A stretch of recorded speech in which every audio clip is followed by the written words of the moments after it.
Yes, we both have to get our bangs ready for it.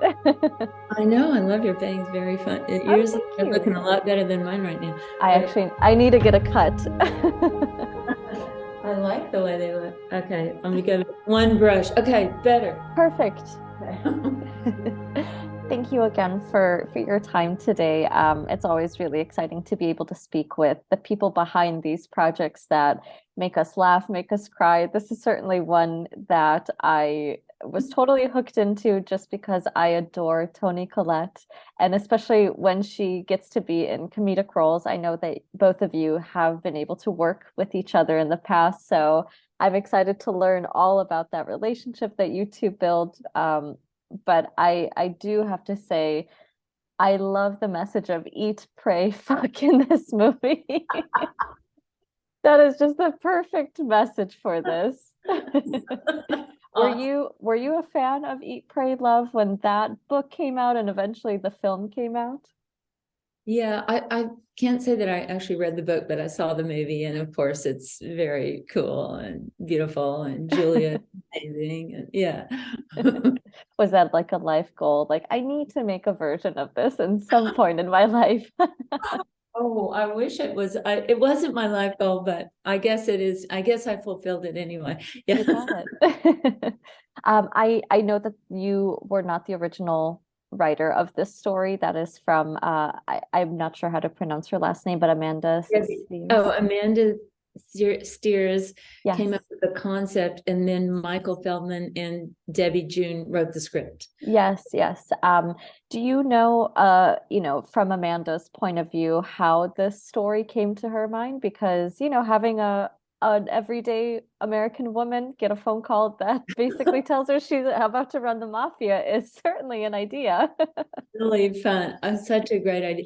Well, Amanda, I think I'm trying to remember because I just read the press notes, but I mean, she's kind of a fish out of water herself because she's French. She lives in LA right now, Okay. but she works a lot in Italy. So she's always like in Italy. She loves Italy. She's done movies in Italy. She's a novelist, very creative person, and she's always writing novels and poems and scripts and everything. So I think she just, something clicked, fish out of water, an Mhm. American going to Italy, what could make it fun. And then I think Debbie, and she'd worked with Debbie and Michael, and they had done an animated film together. So very imaginative.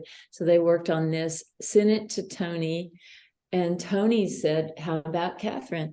Oh. And Chris, Chris Simon, the producer, did Miss You Already. So Mhm. she's like, "Let's get the band back together." Oh. Oh my God. And so I read it and I was just laughing hysterically. But then also, Amanda and the two writers and I, we worked on it more once okay, we know it's going to happen. Now, how can we, shape it and elevate it and everything? So we had just a great time, like working on this project. Yeah. And I'm sure that's such a compliment from a directing standpoint to have someone so talented as Toni Collette say, Catherine is the person that we need for this film. My God, I almost, fell over. I was so, because we had a blast on Miss You Already. That Yeah. was super fun. And then, that was all in London. So we got to have our adventure in London. And then when I see Rome, I'm like, are you kidding me? Italy? No way. I had already done one movie in Italy, actually. I did Nativity with Oscar Isaacs in Italy. Okay. So I just couldn't have been more delighted. I mean, because Italy has fantastic like costume designers, hair design, they just Hmm. beautiful history of cinema. And then the locations, obviously, you're just what a 400-year old villa. I'll take it. I know I personally have not been to Italy. That is the number one spot on my traveling list because I too am just enamored by not only its history, but the architecture and of course the food. As we said, eat, pray, Yes. love, lots of eating to do in Italy. But I as I was watching this, and kind of looking through some of your filmography, I was just like, wow, Catherine is basically like the White Lotus right now. They shot in Hawaii, now they're shooting in Sicily. You're doing it in London and Italy. I know, and I love the White Lotus. Oh my God, it's so good. And I went to the Tormino Film Festival after we wrapped shooting on Mafia Mama, and Mhm. in the Tormino Film Festival, that's where they shot White Lotus too, Oh in wow. Tormino. So I'm Yeah. like, we were at the same hotel. I'm like, oh my God, this is too good. I think they need to ask you to come for season 3. They announced that they're doing it in Thailand. So if you're up for an adventure in Thailand, this is ready I for love you. it. But you know, Mike does it all, doesn't he? I think pretty That's much true. most. He's so good. But Yes. I'd go visit the set. Hey, what's up? You mentioned that once you were definitely on board for this film, that's when some more loose ends started getting fixed in terms of the script. What types of ideas did you bring to the table? Either the comedic elements, really just forming out the plot and storylines here. Well, we had actually literally right here at this table, we had like a read through with all these very fun actors, not the actual actors in the movie, but smart friends and writers. And so we just tried to challenge everything. Is this funny enough? Okay, at the beginning, when the woman is having sex with her husband, it was sort of more generic dialogue, but then we said, let's have her be a feminist, and and she tries to bond with Tony. So we got to go farther on that one. Monica, well, her character didn't even make it to the end. I'm like, oh no, no, in the first show, like, no, no, no. We need Monica We need to her. kick ass.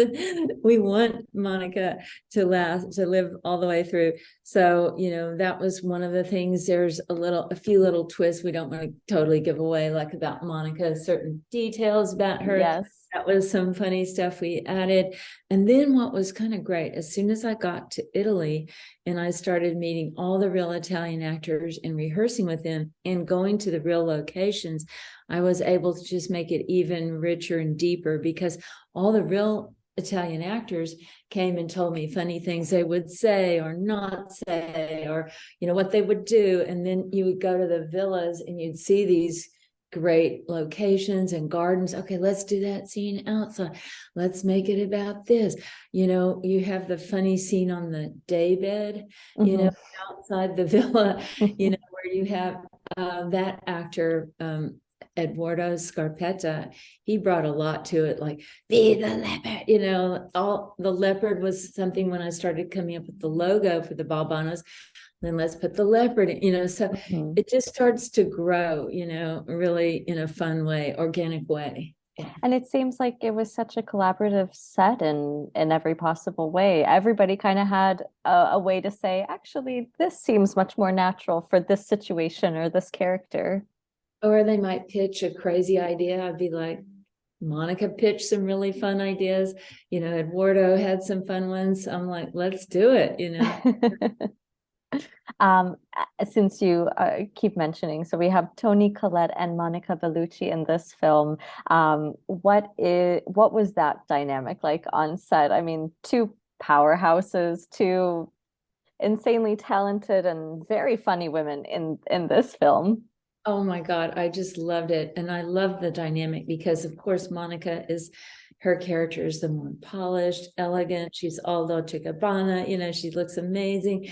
And the fact that she's kind of elegantly grooming or, helping Tony to transform into this elegant mafia boss, Yes. which is very fun. And Monica in person, she's absolutely mesmerizing, like her voice, the way she talks. I mean, you're just kind of like, you really get drawn in. You want to do anything she asks you to. I'm like, you are stop hypnotizing me. Yeah.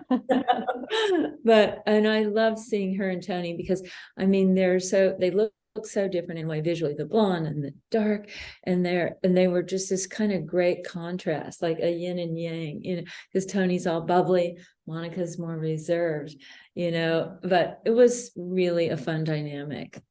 Yeah. And I mean, I've mentioned that I adore Toni Collette, and I've seen her do these incredible dramatic roles, but there's something about a Toni Collette comedy that I think is so underrated. Like she's a great comedic actress. Oh my God, her face has so many expressions per minute. Yes.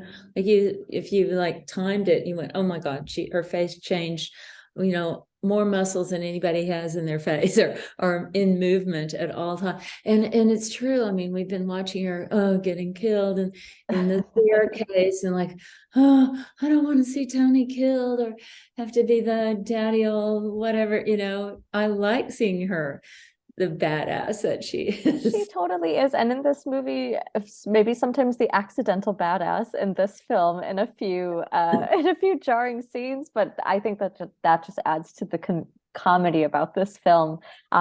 Did you guys ever feel like I know maybe sometimes people worry, oh, are we taking this a little bit too far in terms of the gore, the violence? Here in this film, I mean, it's about this crazy mafia situation. Was that ever like part of the conversation? Yes, it was.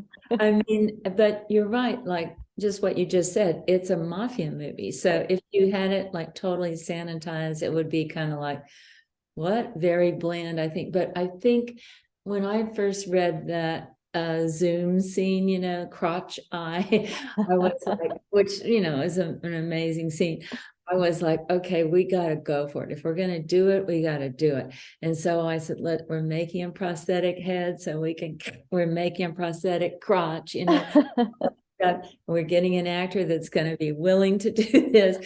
But, I thought the idea of the escalating uh, physical violence by the guy, he's got a gun, he wants to kill her, he wants to rape, and then the emotional violence done by her bosses, and it just keeps escalating that toxic masculinity till she really does kick the toxic masculinity in the balls. Truly does. I was I can't even describe my thoughts while I was watching that scene. I was like, they're going for it. Oh, they're really going for it. Oh, wow, they did go for it. But that was what made it so fun. I know. I've seen it in theaters with, audiences, and the people are usually just kind of like screaming, laughing, or like screaming or hiding. But I think we do. I mean, I like to go to the movies and feel some extreme emotions. Like I don't want to just sit there and feel like, flatline. I want to lean in at a moment. Oh my God, no, please be scared, be, laughing your head. So we went for it. Good. And so since you have been able to see it in theaters and with audiences, it seems like it's kind of like the perfect audience reaction movie, right? Oh yeah, because the more people see that scene, especially people are just screaming. So the men are like, ah. I know that we kind of live in this world where lots of sequels are being made to films. I have to wonder if there have been any conversations with this one because, we won't say exactly what happens at the end of the film. However, are there any ideas, anything being thrown around at the moment in terms of coming back to this? I mean, even The Godfather had a Godfather Part 2 and 3 after all. Well, we would love to do a Mafia Mama Part 2 and 3. So, God willing, if we get a fun box office and yay, yes, we have a lot of ideas because, of course, everybody had really so much fun making this that we would love to do it again.